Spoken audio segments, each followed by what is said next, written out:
En- Hay palabras que son identificadas con ciertos objetos al punto de que no podemos separar a veces esa palabra ya del objeto y nos olvidamos incluso del origen del nombre. Por ejemplo, si les pregunto cómo se llama ese palito que tiene en la punta algo de algodón y que usualmente se meten en los oídos.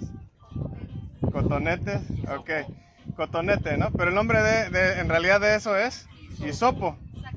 Y de hecho no se debe usar para meterse al oído. Pero el punto es que la marca Johnson Johnson lo llamó cotonete, que la palabra cotonete significa algodoncillo. Y se hizo tan popular el nombre que a los hisopos se les conoce por el nombre cotonete, aunque no sean de la marca Johnson Johnson. Y algo similar sucede con la palabra Pentecostés, que es lo que acabamos de leer ahorita. Casi siempre cuando escuchamos la palabra Pentecostés, casi siempre lo que se nos viene ya a la mente hoy en día es un grupo de cristianos que se hacen llamar pentecosteses y que pues dicen que hablan en lenguas. Y debido a eso, pues usualmente nos olvidamos de qué significa la fiesta de Pentecostés. Para el judío del primer siglo, el Pentecostés pues era el día número 50, por eso la palabra pente de 50. Era el día número 50 después de la Pascua.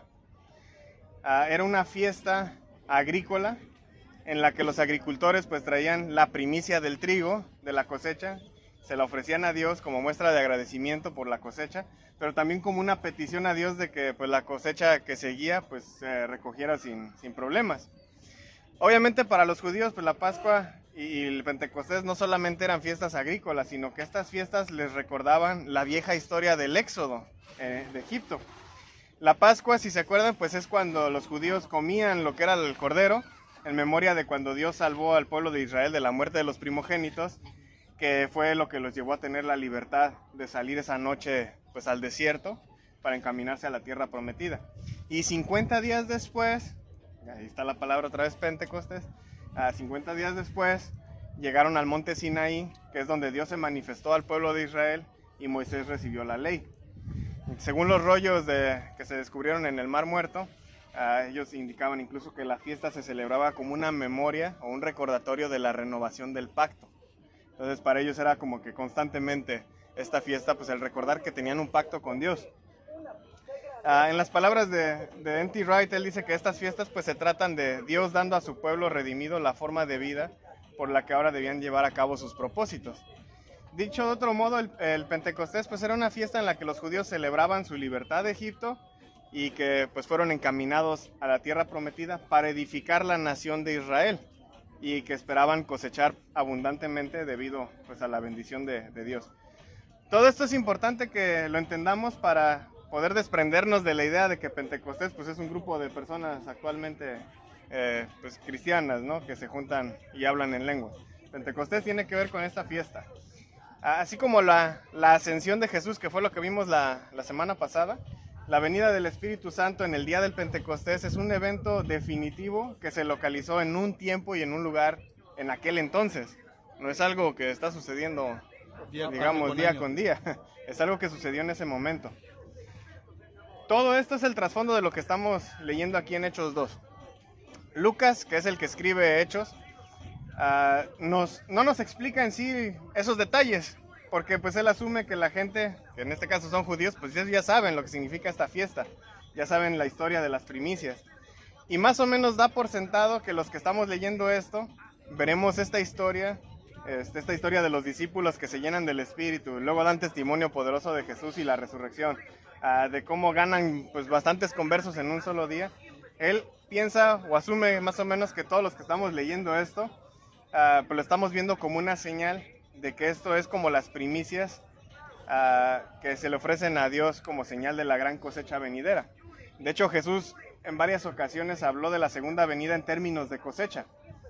Por ejemplo, dio una parábola que hablaba del trigo y la cizaña. Y en algún punto pues va a venir a separar el trigo y la cizaña, y obviamente el trigo pues es lo que se va a llevar con él. No, así como Moisés subió a la montaña y baja con la ley, aquí en estas historias pues vemos que Jesús sube al cielo y ahora baja el Espíritu, pero no con una ley escrita en tablas, sino con pues la ley escrita en los corazones humanos, ¿no? Que era lo que las profecías hablaban que iba a suceder cuando fuera renovado el pacto. el viento y el fuego con que se describe el descenso del Espíritu Santo es paralelo al viento y el fuego con el que se describe la revelación, la presencia y el juicio de Dios en el Antiguo Testamento. Cuando Dios bajaba al tabernáculo, pues era esta nube, este viento, estos truenos, o era una columna de fuego. Entonces todo esto nos está hablando de la presencia de Dios. Y entonces, incluso noten cómo dice que aquí Lucas que el Espíritu Santo vino del cielo. Vino del cielo, ¿no? El punto es que, como dice N.T. Wright, a través del Espíritu, una parte de la fuerza creadora de Dios mismo viene del cielo a la tierra y realiza ahí su obra. Entonces el objetivo no es dar a la gente una espiritualidad que haga irrelevante las cosas de la tierra. Se trata de transformar la tierra, ahora sí que con el poder del cielo. Empezando por las partes de la tierra que son los cuerpos, las mentes, los corazones y las vidas de los seguidores de Jesús como una comunidad. Ahora noten la importancia de eso último, la comunidad. Lucas nos dice que todos estaban juntos en un mismo lugar. ¿Quiénes son esos todos? Si leemos un poco antes nos menciona que había un grupo como de 120 personas, que eran los discípulos de Jesús. Y eso incluye a los apóstoles, incluye a la madre de Jesús, a los hermanos de Jesús y a un montón de mujeres discípulas de Jesús. Pero noten también otra cosa, como mencioné, esta descripción de viento y fuego señalan el descenso de la presencia de Dios. Es decir, la gloria de Dios bajaba sobre el tabernáculo y aquí está bajando sobre ¿quiénes? Sobre los seguidores de Jesús. Entonces, los seguidores de Jesús son el nuevo templo. Y ahí es donde está bajando la presencia de Dios. No es un templo hecho por manos de hombres, sino es el cuerpo de Cristo, es la iglesia. Y una vez que el nuevo templo está lleno de la presencia de Dios, los que estaban reunidos comienzan a hablar en lenguas, es decir, en diferentes idiomas. ¿Cómo sabemos que son idiomas humanos y no angelicales, como dicen algunos? Porque el versículo 8 nos dice que la gente de fuera se pregunta cómo es que estos galileos están hablando el idioma de donde yo nací. Entonces ellos le estaban entendiendo. ¿Por qué los galileos se sorprenden de que sean galileos los que están hablando pues, en idiomas de otras personas? Porque los galileos en aquel entonces eran considerados gente ignorante, gente sin educación, gente que estaba atrasado culturalmente y eran reconocidos fácilmente por su acento. Si recuerdan con Pedro cuando él está negando a Jesús en una ocasión le dicen, no, tú eres uno de los galileos que andan ahí, se te nota por tu acento, ¿no? Y no, yo no soy de allá. Y de pronto ahora esta gente inculta de Galilea está hablando en varios idiomas. ¿Cómo? ¿No? ¿Cómo es que está hablando otro idioma si es alguien que pues no tiene educación? Apenas ya de hablar bien el arameo, como muchos de nosotros apenas si hablamos el español, ¿no? Menos vamos a hablar otros idiomas. ¿Y cuántas naciones se mencionó ahí en el pasaje? Si se dieron cuenta eran varias. Y ellos están hablando en idiomas de varias de estas. Ahora, este punto de las lenguas o idiomas es importante por dos razones. Uno, porque por medio de idiomas pueden predicar el evangelio a todas las naciones ahí reunidas. Y esa es la gran comisión que Jesús había dado. Vayan y hagan discípulos de todas las naciones. Pero ¿cómo haces discípulos de todas las naciones si no hablas el idioma? Pues ahí te va el idioma. Entonces Dios los acaba de capacitar para eso, ¿no? Pero no solo eso, aquí entra la segunda razón. ¿Recuerdan qué pasó en la Torre de Babel? Le confundió sus lenguas. Dios confundió a la gente dándoles nuevos idiomas. Los desparramó, dice Mario. El problema de Génesis 11 es que en Babel quisieron construir una sociedad humana en la que no tuviera necesidad de Dios. Y Dios aquí lo que está haciendo es que le está dando reversa a esa maldición al crear una nueva sociedad que contempla tanto lo divino como lo humano. En Babel Dios confundió con lenguas a los que se rebelaron contra él. Y aquí con lenguas se está juntando a quienes buscan la salvación. Entonces le está dando reversa a esa maldición desde Génesis.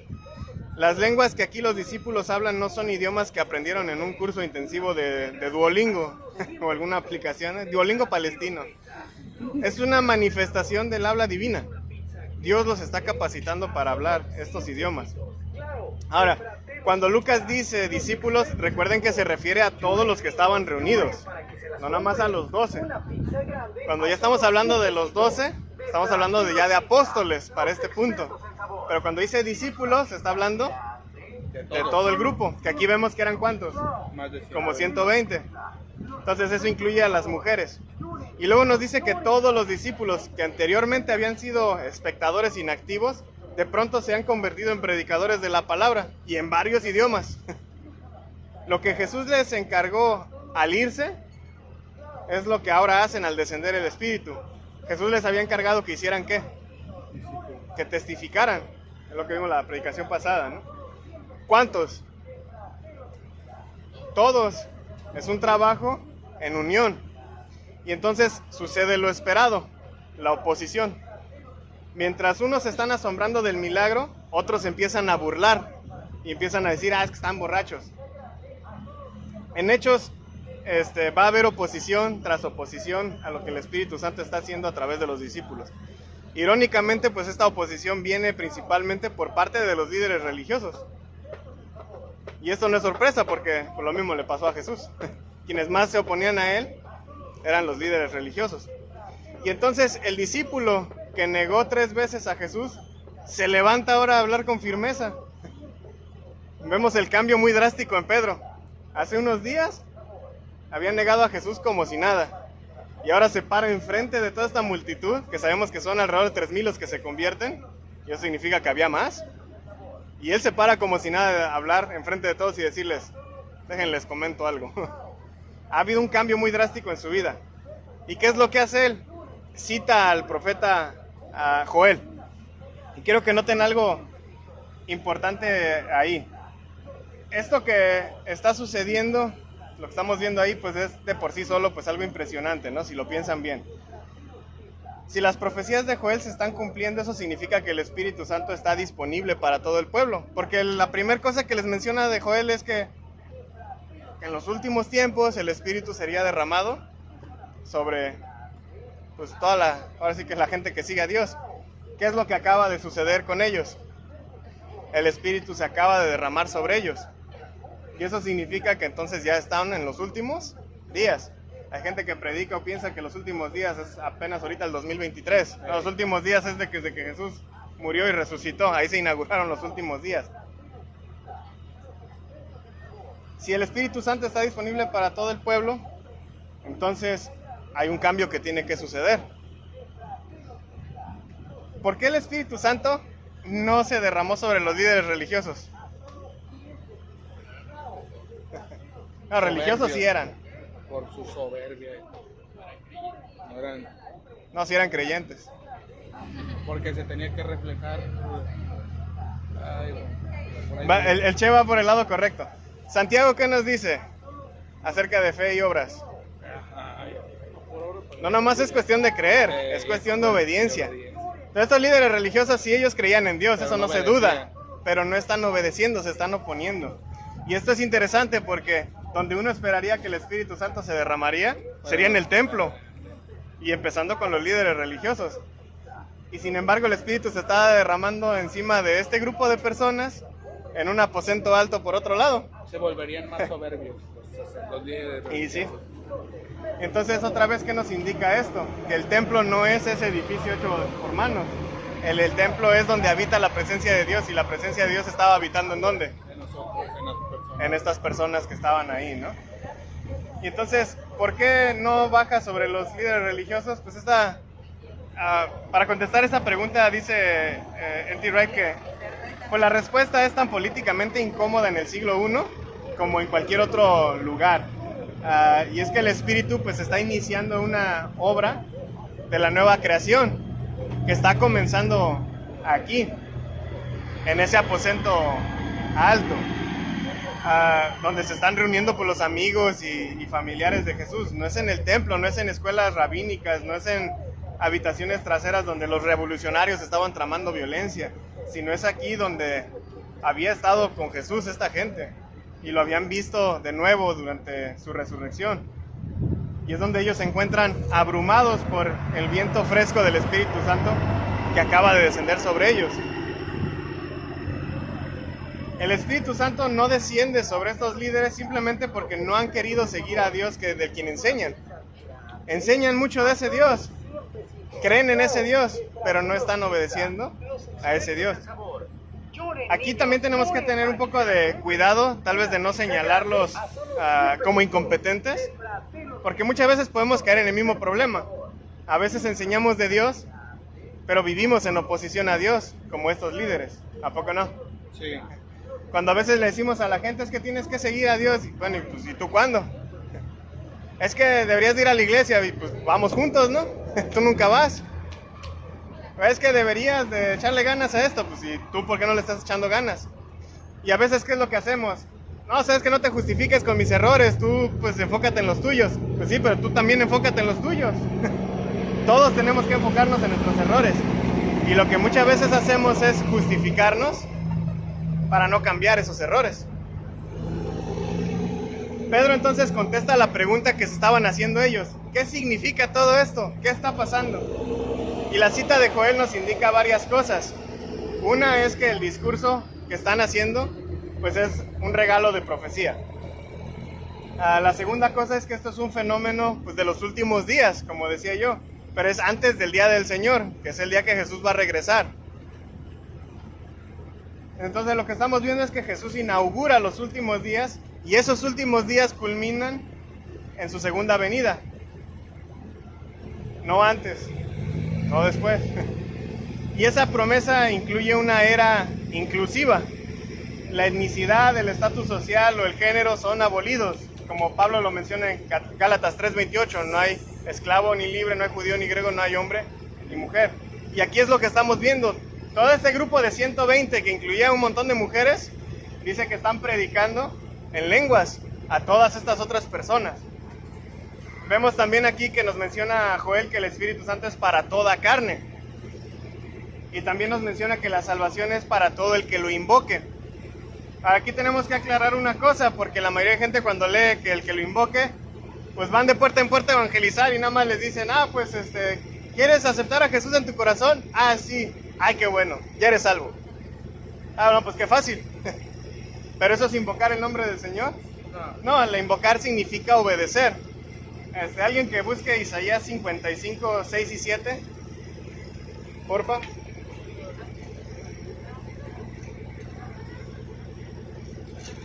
Isaías 55, 6 y 7. Busca al Señor mientras puedes ser hallado. Llámelo en tanto que está cerca. Abandone limpio su camino y el hombre malvado sus pensamientos y vuélvase al Señor, que tendrá de él compasión, al Dios nuestro que será amplio en perdonar. Bien, aquí Isaías nos explica qué significa invocar a Dios. Si se dan cuenta, dice, busquen al Señor, llámenlo, invóquenlo. ¿Pero cómo? Abandonando el impío su camino y el hombre malvado sus pensamientos, y regresen al Señor. No es nada más, yo lo acepto en mi corazón, qué bueno, ya soy salvo. Es, abandona tus malas cosas y empieza a vivir bien. Eso significa invocar al Señor. Ahora, ¿cómo se conecta todo esto con nosotros?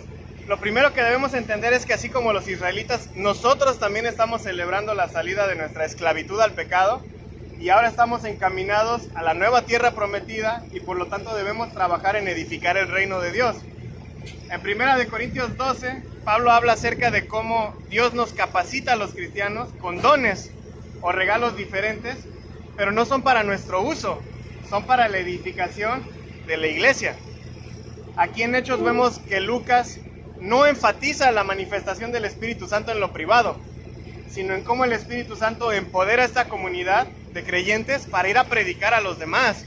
No se lo quedaron guardados ahí en el aposento alto, salieron inmediatamente. Por lo tanto, lo primero que debemos hacer es descubrir qué dones nos dio Dios a nosotros. ¿Será el de hablar en público? ¿Será el de cantar? ¿Será el de ser hospitalario? ¿Será el de ser dadivoso? ¿Será el de enseñar? ¿Será el de barrer?